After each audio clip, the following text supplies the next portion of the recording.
Hello and welcome friends. आज के video में हम एनसीईआरटी क्लास 6 की हिस्ट्री के चैप्टर 2 का लास्ट जो लेक्चर है वो डिलीवर करने जा रहे हैं। और इस वीडियो में मैं शुरू कर रहा हूँ अ चेंजिंग इन्वायरमेंट। ठीक है, अ चेंजिंग इन्वायरमेंट से शुरू कर रहे हैं। तो तकरीबन आज से 12,000 साल पहले मीन्स 12,000 ईयर्स अगो, ठीक है, आज से तकरीबन 12,000 साल पहले इन्वायरमेंट में बहुत बड़ा चेंजेस हुआ। क्या चेंजेस आया कि जो हमारा इन्वायरमेंट है वो अब काफ़ी ज़्यादा गर्म हो चुका था। मीन्स धीरे धीरे इन्वायरमेंट जो है वो अब गर्म होने लगा था। गर्म होने की वजह से, वार्म कंडीशन होने की वजह से हमारे सब कॉन्टिनेंट में, इंडियन सब कॉन्टिनेंट में और पूरे वर्ल्ड में क्या होने लगा कि जितने भी ग्रासलैंड्स आप देखते हैं आज वो सारे डेवलप शुरू होने लगे। मीन्स ग्रासलैंड जो एरियाज़ है जहाँ पे ग्रास होते हैं, ट्रीज़ होते हैं, तो वे सारे डेवलपमेंट इनका होने लगा। कब? आज से तकरीबन 12,000 साल पहले, 12,000 ईयर्स अगो। ठीक है, तो यहीं से क्या होती है, ये शुरुआत होती है कि एनिमल जो होते हैं उनके नंबर में इंक्रीजिंग होने लगता है। मीन्स डियर, ठीक है, आप एंटीलोप ले लो, आप गॉट बोलो जिसको, आप शिप बोल सकते हैं, कैटल जैसे कि वह वैसे एनिमल जो सिर्फ घास खाते हैं उसको कैटल बोलते हैं। तो इन सब एनिमल में काफ़ी ज़्यादा इंक्रीज़ देखने को मिलता है हमें। ठीक है, तकरीबन 12,000 साल पहले, जैसा कि मैंने आपको पहले बताया था, ठीक है, कि हिस्ट्री जो है हम लोग पढ़ रहे हैं वो 2 मिलियन ईयर्स अगो से हम लोग पढ़ रहे हैं। कहाँ तक अभी आ चुके हैं हम लोग? 12,000 ईयर्स अगो। 12,000 ईयर्स आने में जो है, आने के बाद यहाँ से हिस्ट्री अलग ही मोड़ ले लेती है। यहाँ से हमें देखने को मिलता है कि इन्वायरमेंट में चेंजेस आता है। इन्वायरमेंट में चेंजेस होने की वजह से ग्रासलैंड ग्रो करता है और ग्रासलैंड बढ़ने से जो है एनिमल्स में भी काफ़ी ज़्यादा इंक्रीज़ होता है। Goat, sheep, cattle, deer, antelope, इस तरह के घास खाने वाले कई जानवरों में काफ़ी ज़्यादा इजाफा होता है। इसके साथ साथ इन्वायरमेंट चेंज होता है तो ह्यूमन बिहेवियर में भी काफ़ी ज़्यादा बदलाव होने को मिला। जैसे कि जो ह्यूमन जो इंसान है, ठीक है, वो अब क्या शुरू कर दिए थे? फिशिंग करना।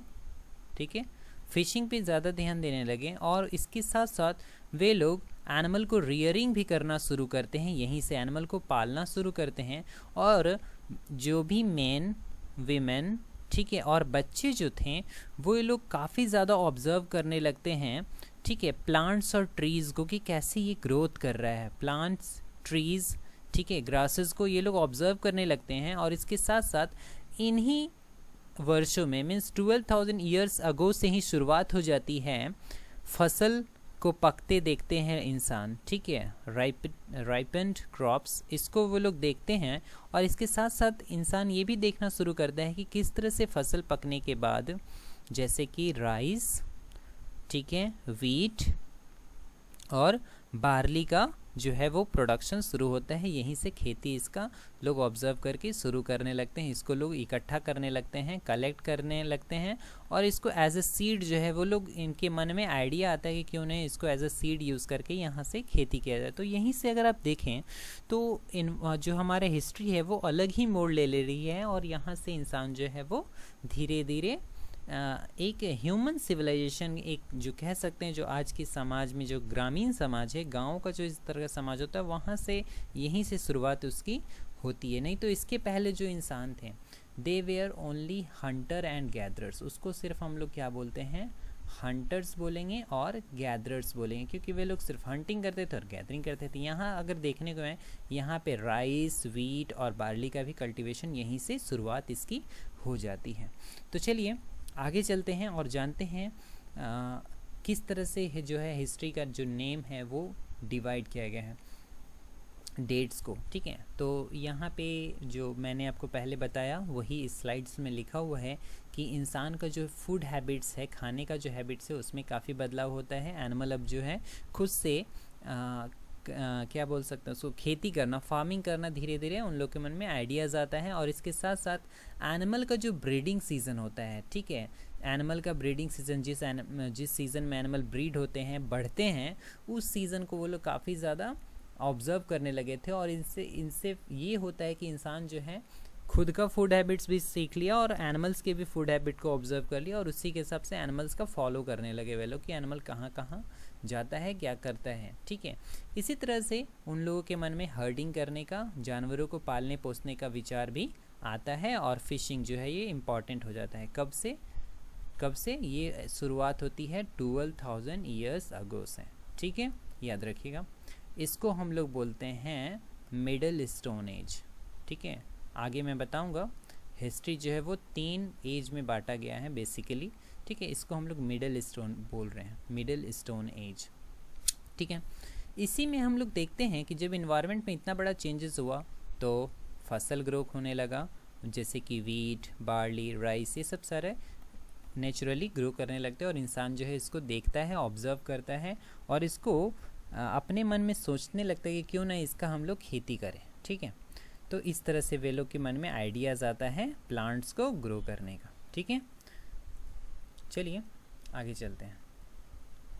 अगर हम देखें पूरी हिस्ट्री को, अगर हम देखें एंशिएंट हिस्ट्री को, अगर देखें पूरे इतिहास को, अगर हम देखें तो इतिहास को पढ़ने के लिए आसान तरीका है हम इसको बांट लें। तो हिस्टोरियंस जो होते हैं, जो आर्कियोलॉजिस्ट होते हैं, वो लोग हिस्ट्री को 3 पार्ट में बांटते हैं। बिल्कुल लेंदी नाम है ये। ठीक है, पैलियोलिथिक, मेसोलिथिक, नियोलिथिक, कितना लेंदी नाम है ये। ठीक है, चलिए कोई बात नहीं, अब नाम रख दिए तो रख दिए, अब इसका क्या करना।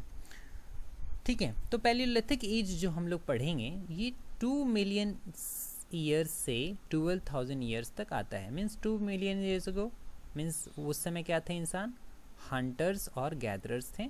ठीक है, और हंटर एंड गैदरर से यहाँ पे 12,000 ईयर्स में क्या हो गया, इन्वायरमेंट चेंज हो गया। ठीक है, इन्वायरमेंट कैसा हो गया था, थोड़ा स्लाइटली वार्म होने लगा था। ठीक है, तो इन्वायरमेंट चेंज होने की वजह से आप देखते हैं कि ग्रास और प्लांट्स ग्रो करने लगता है। ठीक है, इसके पहले भी ग्रो करते थे, ऐसा नहीं है, लेकिन बहुत ज़्यादा मात्रा में ग्रास प्लांट्स होने लगे, जिसकी वजह से एनिमल्स के अमाउंट में काफ़ी ज़्यादा इंक्रीज़ हुआ। डियर, एंटीलोप, ठीक है, और भी बहुत तरह के कैटल्स जो है वो बढ़ने लगे थे। ठीक है, और इंसान जो है एनिमल को फॉलो करता है, उसके फूड हैबिट को ऑब्जर्व करता है, ब्रीडिंग सीजन को ऑब्जर्व करता है, फिशिंग करना शुरुआत करता है। ठीक है, तो हम लोग देखते हैं कि वो कब होता है, वो 12,000 ईयर्स अगो में होता है। ठीक है, इसके बाद ही होता है 12,000 से 10,000 ईयर्स के एज को हम लोग बोलेंगे मेसोलिथिक एज, जिसको मैं पहले बताया, इसको मेसोलिथिक या फिर मिडल स्टोन एज भी हम लोग कहते हैं। ठीक है, तो ये 12,000 से 10,000 ईयर्स अगो। उसके बाद न्यूलिथिक एज हम लोग बोलते हैं, इसको बोलते हैं न्यू स्टोन एज। ठीक है, इसको हम बोलेंगे न्यू स्टोन एज। सिंपल है, पैलियोलिथिक को बोलिए ओल्ड स्टोन एज। ठीक है, इसका पीरियड हम लोग याद रखेंगे 2 मिलियन से 12,000 तक। कई बुक में मैं देखता हूँ 2 मिलियन ना लिख करके लिखेगा 2.5 मिलियन से स्टार्ट हुआ और अप्रॉक्सीमेटली 10,000 ईयर्स तक गया। ठीक है, तो आप एनसीईआरटी को फॉलो कीजिए, एनसीईआरटी का डाटा जो है वो रिलायबल है, उसको आप मान सकते हैं। एनसीईआरटी में लिखता है 2 मिलियन से 12,000 ईयर्स अगो अबाउट। ठीक है, तो ये डाटा है, ये करेक्ट डाटा है। ठीक है, न्यूलिथिक एज का जो है शुरुआत ये 10,000 ईयर्स से हो जाती है। इसको हम लोग इसी क्लास में चैप्टर 3 के लेक्चर में समझेंगे। तो चलिए आगे चलते हैं, इसको डिटेल से जानते हैं कि पैलियोलिथिक एज, जिसको हम लोग ओल्ड स्टोन एज भी कहते हैं, इस एज में हम लोग क्या क्या पढ़े थे। इस एज में तो हमने पढ़ा सबसे पहले कि इन लोगों को हम लोग बोलते थे हंटर्स और गैदरर्स। ठीक है, ये एक बात। दूसरी बात, इन लोगों का जो पीरियड स्टार्ट हुआ था वो स्टार्ट हुआ था 2 मिलियन से 12,000 ईयर्स अगो तक रहा। ठीक है, तीसरी बात, इसका नाम जो है ये कैसा नाम है भाई, पैलियोलिथिक। इसको समझिए, ये पैलियोलिथिक जो है वो 2 ग्रीक वर्ड से बना है। इस एक वर्ड है पैलियो, जिसका मतलब होता है वुड, ओल्ड।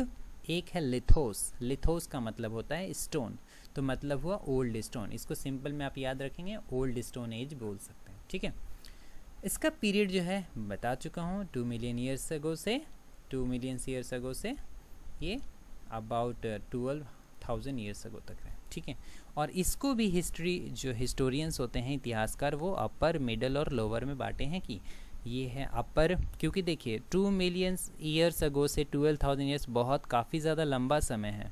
ठीक है, तो इसी को पढ़ने के लिए इतिहासकार जो है अपर, मिडल और लोअर स्टोन एज में इसको बांटे हैं। ठीक है, चलिए, और ये जानने की ज़रूरी है यहाँ पे कि 2 मिलियन ईयर्स को और 12,000 जो साल है ये बहुत ज़्यादा लंबा साल होता है, क्योंकि 2 मिलियन का मतलब होता है अप्रॉक्सीमेटली 2 लैक्स।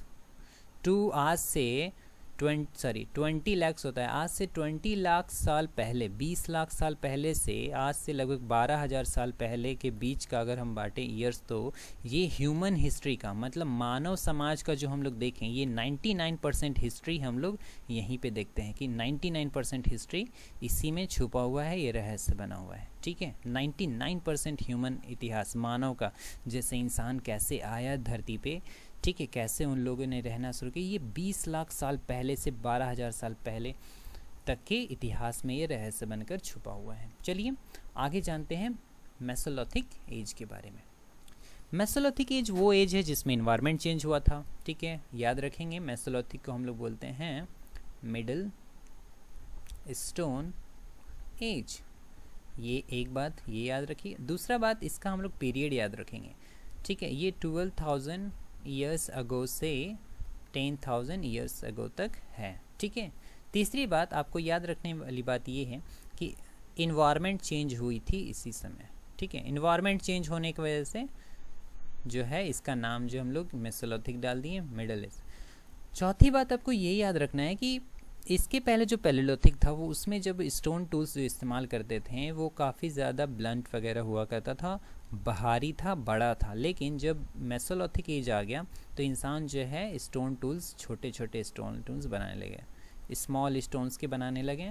बेसिकली बांध देते थे उसको किसी बोन्स में, वुड में, और एज ए स्पीयर्स, भाले के रूप में इस्तेमाल करते थे। एज एन एरो, जैसे कि पिक्चर में देख रहे हैं, एरो के रूप में इस्तेमाल करते थे। ठीक है, पांचवी बात आपको याद रखना है कि इस एज में इन्वायरमेंट चेंज होने की वजह से एनिमल में इंक्रीजिंग हुआ। गॉट, शेप, डियर, ठीक है, उसके बाद एंटीलोप और बहुत सारे कैटल्स जो हैं वो इस एज में जो हैं वो बढ़ने लगे थे, और इंसान जो है उसको वहाँ से फॉलो करना शुरू करता है, पीछा करता है, और उसको अपना जो है इंसान यहीं से शुरुआत कर देता है।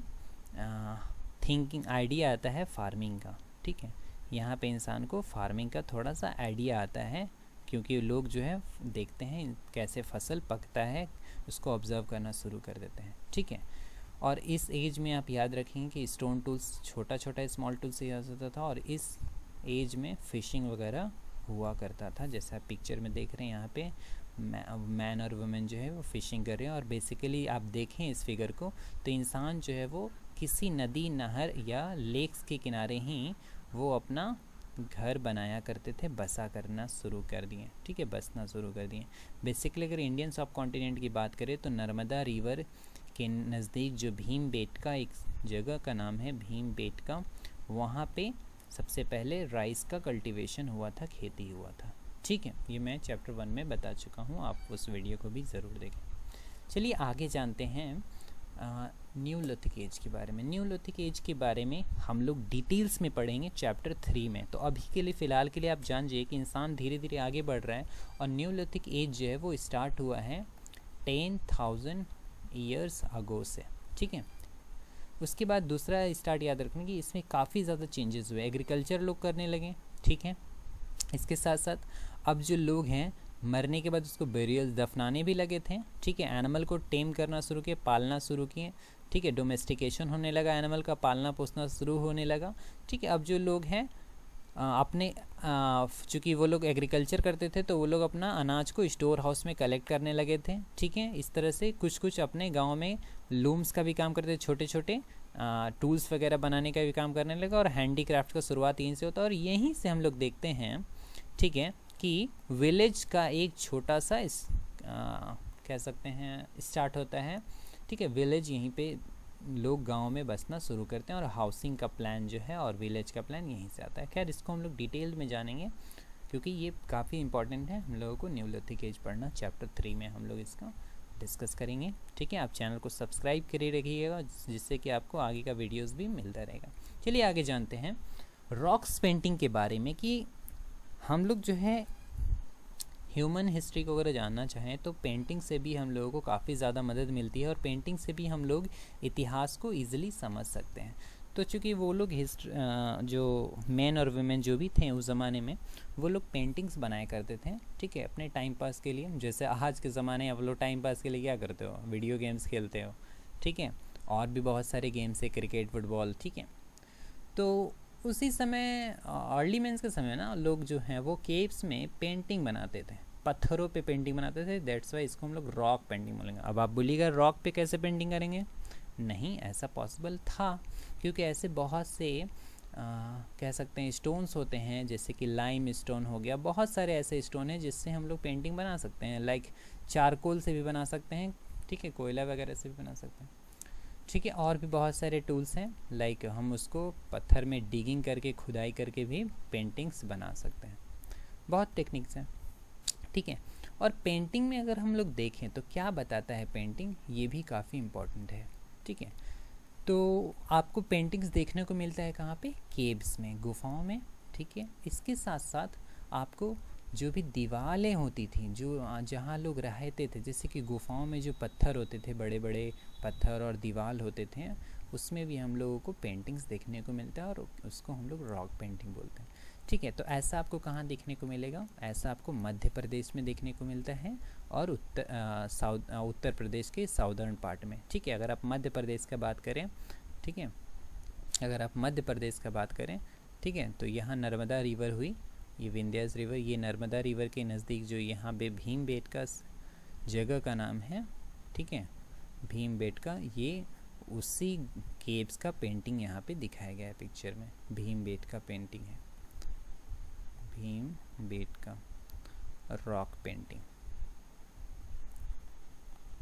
चलिए आगे जानते हैं हु डिड वॉट। अब देखिए, इतिहास को जब हम लोग पढ़ रहे हैं तो हम लोग श्योर नहीं हैं कि कोई भी काम जो है वो मैन अकेला करता था, ठीक है, या फिर वुमेन करती थी उस काम को, या फिर दोनों साथ मिलकर करते थे, ठीक है, दोनों कंबाइंड होकर करते थे। तो इसका कोई एश्योरेंस नहीं है मिला आज तक कि कौन कैसा काम करता था। मोस्ट प्रोबेबली हिस्टोरियंस का ये कहना है कि कुछ ऐसे काम्स थे जिसको सेपरेट सिर्फ वुमेन ही करती थी, अलग वुमेन ही करती थी, और कुछ ऐसे भी काम थे जिसको सिर्फ मेन ही करते थे, ठीक है। कौन फिशिंग करता है, ठीक है, और कौन गैदरिंग करता है, ठीक है, हो सकता है मैन भी करता हो गैदरिंग, हो सकता है फीमेल ही सिर्फ करती हो सकता है हंटिंग करने सिर्फ मैन जाते हों, या ये भी हो सकता है कि विमेंस भी जाती होंगी साथ साथ, ठीक है। तो कौन स्टोन टूल्स बनाता था? विमेन बनाती थी या फिर मैन खुद बनाया करता था, ठीक है। पेंटिंग्स अगर हम गुफाओं में देखें, केव्स में जो देखें, वो कौन बनाता था? मैन बनाते थे या विमेन बनाते थे या फिर दोनों मिलकर बनाते थे? तो इसका कोई श्योरेंस नहीं है किसने क्या किया, हु डिड वॉट, इसका कोई इंश्योरेंस नहीं है। लेकिन अगर आपका एग्जाम में आए तो आप लिखना आगे मोस्ट प्रोबेबली, ठीक है, most probably there were some work, ठीक है, which was done by only men or women, and there was some work which are done by both men and women, ठीक है। तो चलिए, इस चैप्टर 2 में हम लोगों को इतना ही जानना था, ठीक है, कि हम लोगों को हिस्ट्री में जो लोग हैं उन लोगों को हम कैसे हम लोग पता करते हैं। तो इन लोगों को पता करने का मैंने बताया शुरू में ही कि हम लोग पेंटिंग्स के ज़रिए पता करते हैं, ठीक है। और जो आर्कियोलॉजिस्ट लोग जो होते हैं, ठीक है, खुदाई में जो सामानें निकालते हैं, ऑब्जेक्ट्स निकालते हैं, उससे भी पता करते हैं। और जो हिस्टोरियंस होते हैं, ठीक है, जो स्टडी करते हैं लिटरेचर वगैरह को, इतिहास के पन्नों को पलट कर देखते हैं, उससे भी काफ़ी ज़्यादा जानकारियाँ हमको देखने को मिलती है। और आर्कियोलॉजिस्ट इसमें मेन रोल प्ले करता है, क्योंकि ये स्टोन को स्टडी करते हैं, पत्थरों को स्टडी करके, स्टोन टूल्स को स्टडी करके वे लोग बताते हैं कि ये जो स्टोन है वो किस एज में रहा होगा, ये स्टोन कितना पुराना है, स्टोन कितना कितने साल का है, इससे हम आर्कियोलॉजिस्ट लोग जो हैं वो एज का पता लगाते हैं मानव इतिहास का। ठीक है, तो आज की क्लास में इतना ही। अगर आप लोग वीडियोस को पसंद आया तो लाइक, शेयर और कमेंट कीजिए और चैनल को सब्सक्राइब कीजिए, जिससे कि मैं आगे भी आप तक इंटरेस्टिंग वीडियोस ला सकूं। Thank you, have a nice day.